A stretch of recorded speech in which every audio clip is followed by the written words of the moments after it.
Turns out I don't like super fluffy pancakes, but if you do, don't run away. I did a pancake video about a year ago, and ever since I've been doing R&D on the subject, because I wanted to do a deep dive into pancakes and what makes them a favorite every weekend all around the world. It's a bit experimental today, but by the end of the video, you should have an understanding whether you do like fluffy pancakes or you don't, or you like them more buttery.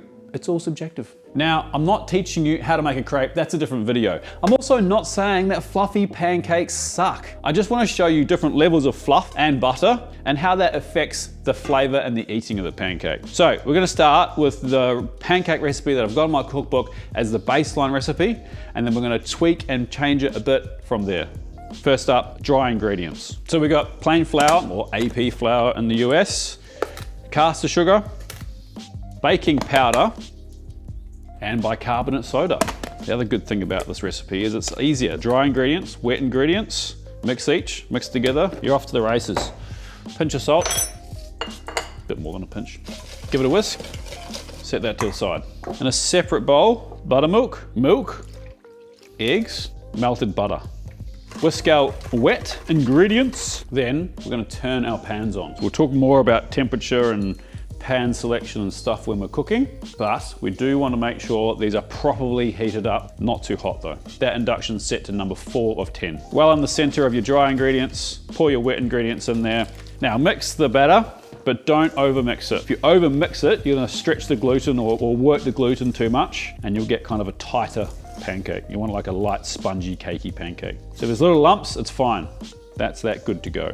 To cook the pancakes, we got our non-stick pans on the heat, like I said, and they've been preheating for ages. It's really important to preheat your pans. Grease, we're gonna use butter, and just a little bit. You don't need much, especially with non-stick pans. You can definitely do this in a really well-seasoned cast iron, or even like a big griddle or something, but the non-stick is kind of just a little bit easier. Get a paper towel and wipe off any excess of the fat. What that's gonna help with is giving you like a nice even color on the bottom of the pancake. We just literally after a tiny little bit of grease on there. Put in a small amount of your pancake mixture in the center of your pan and let it do its thing. So what we're looking for is the bubbles to form on the top, and that means the pancake is starting to cook all the way through. This will take a while. It can take kind of 4 or 5 minutes. And if you have like a large griddle, like what do Americans use, like the Blackstone griddles or whatever, you can do like a lot more at once. But I do find that just slowing it down, doing them slower, you do end up with a better result. So you see some of these bubbles that are appearing on the top, you can pop these, and I do encourage it. They will pop themselves, but you can just tap them with a finger like that, or you can use a toothpick just to pop them. If you're just cooking for yourself, use your finger. If you're cooking for someone you don't know, maybe use a toothpick. What that does, it gives you a more even cook. If you've got a big bubble underneath it, it's gonna kind of pull it off the bottom, and you'll see those bubbles. It literally does nothing apart from makes it look a bit better. So if you're cooking 100 pancakes, then we don't need to sit here and pop every bubble. But all right, we're close to flipping here. You can see the shine has gone off the top of the pancake. The bubbles have stopped forming, and we're starting to get steam come off. That's when we know we're really close. I think the easiest way to think about it, as soon as you see it kind of dull out, that means that the top layer is almost cooked. So once we flip these won't take long. If you are trying to keep a little bit of fluff in these, don't be super aggressive when you're flipping. You're just trying to like, just get it over. Like that. All right, so they've only been flipped for another like minute and a half, maybe, not even, and they're pretty much ready. Time to take them out. All right, so we're gonna taste these each time we go. I'm gonna tell you what I do like and what I don't like. We're gonna taste them plain. I don't normally eat my pancakes plain. I'm not a psycho like Carlos Sainz. I like it though. But then we'll taste it with maple and butter. So, good crumb. I like I don't know if Mitch is gonna be able to get a shot of that, but I like the texture in the middle. We've got some air bubbles, some pockets. It's still got a bit of cakiness to it. It is a pancake after all. Great flavor. It tastes with richness, buttery. It tastes like a plain cake, which is for me what you should taste. One of my criticisms of super fluffy pancakes is they can often either taste eggy or they can taste like you're eating static from the TV, which is from the bicarb soda and the baking powder. I don't taste any of that in that pancake. Delicious. And then, how pancakes should probably be eaten, although sometimes I do actually kind of like a bit of lemon curd on mine. We got butter and the classic maple syrup. It's pretty good. I think a lot of people's argument for fluffy pancakes is it absorbs more syrup. But you saw all that syrup that I put on, and there is nothing on the bottom of that plate. So I think that is the optimal amount of syrup absorption. Otherwise, you just literally have a mouthful of syrup. For me, that's pretty good. There's not a crazy amount of method to it. Wet ingredients, dry ingredients, mix, cook. So let's see if we can make them fluffier and see how that affects the mouthfeel. Okay, so I've done exactly the same batter as last time, and I've split it into 2 even amounts. Otherwise, we're gonna end up with a lot of pancakes. So I'm gonna add 4 grams more baking powder to this one, and 12 grams more baking powder to this one.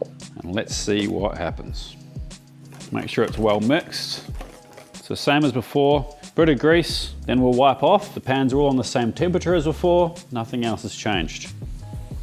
So we'll do 2 times here. Batter definitely feels a bit thicker already, which is pretty interesting. I'll rinse my ladle so no one gets angry. 4 times. You can see this thing is reacting already. She is fluffy. Look how active that is. That's crazy. What's gonna happen? Da-da-da. These are gonna rise more than those. Who would have thought? So you're gonna pop them, bubbles? Yeah, got, you know, control, Daz, got to keep it fair. But there aren't really many bubbles forming at the moment. The bubbles are popping themselves. You can see the air bubbles in there already. These look fatter, don't they? Maybe there's an optimum level of baking powder. At a certain point, does it go so far that it starts collapsing on itself? Science. I'm not a scientist. Time's come. Oh, looks good, that one, doesn't it? Maybe I'll surprise myself and actually like a fluffy pancake. Prob's not though, eh? All right, these are coming off. Pretty fluffy. Interestingly, you double the amount of baking powder, it doesn't double the amount of fluff. All right, we'll taste it 2 times first. Definitely fluffier. There is no question about that. And you can definitely taste the baking powder in there. But I think once you put that on it, you're not gonna taste it. Let's taste this guy. Crazily, this has happened time and time again when I've done testing on this. You double it again, it doesn't actually change the amount of fluffiness, but you definitely taste it. And I don't think any amount of maple syrup is gonna cover that up. Let's get some butter on there, some syrup. The syrup and butter disguises it. You can't taste the added baking powder. There's no amount of flavor will cover what tastes like TV static. But if you do like it a bit fluffier and you do cover it in syrup, then by all means, you can use double the amount. However, it doesn't soak up any more syrup. So for me, what's the point? At this point, I'm still sticking to the original recipe. But we're not done yet. I've got another method I want to show you where we're going to whisk the whites to try and get some more air into the pancakes without using baking powder. And we'll see how that stacks up. Okay, so this is the same recipe or the same ingredients and the amount of ingredients as our first thing is also listed down below. We're gonna do one different technique. So we've got the dry ingredients, the wet ingredients, our melted butter, and our eggs. We're gonna split them up. Egg whites into this bowl. Then we're gonna place our yolks with the rest of the wet ingredients. We're gonna whisk our dry ingredients, make a well, whisk our wet ingredients in a bowl that's slightly too small. Wets with the dries, give it a whisk, just bring it together. So we've still got the melted butter and the whites. Just gonna rinse my whisk. Gonna whisk my whites till we have soft peaks. Now, some of you have been asking why YouTubers always ask you to like and subscribe. Well, the truth is because it's a free way to support the channel. I love making content like this, and I'm passionate about trying to keep it as free as possible. Do me a favor, if you're not subscribed, then smash that subscribe button. And if you are subscribed, then give this video a like, and that's a great way to support the channel. Now you can watch me whisk my whites until my face turns red. Soft peaks. It's really important you don't go past soft peaks, because then sometimes when you go past it, the egg whites start to turn watery. Why? I have no idea. They just do. Okay, so now you want to get a spatula or a Maurice, whatever you want to call this thing. You're going to add the butter and fold that through. Just start to incorporate it and then add the whites. And we're going to fold those through.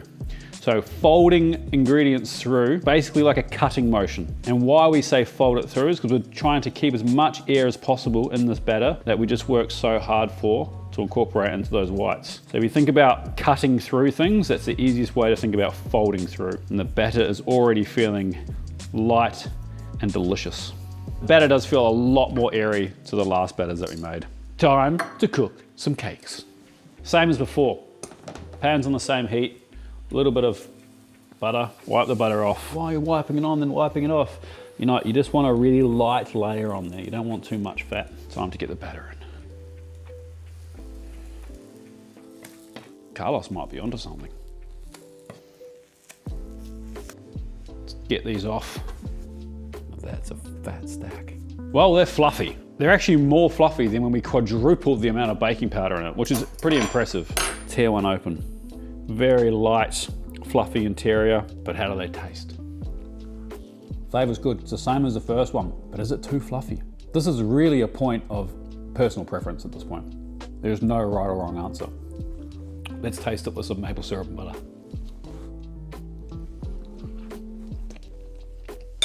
All right, there's nothing wrong with that at all. That's delicious. Tastes just like the first pancake, super light and fluffy, and it absorbs the maple syrup and butter really well. But it's like I said, it's a preference. If you want fluffy pancake, at the moment, that's the clear winner. Every time I post a pancake recipe, I'm often called out for why not you just use self-raising flour.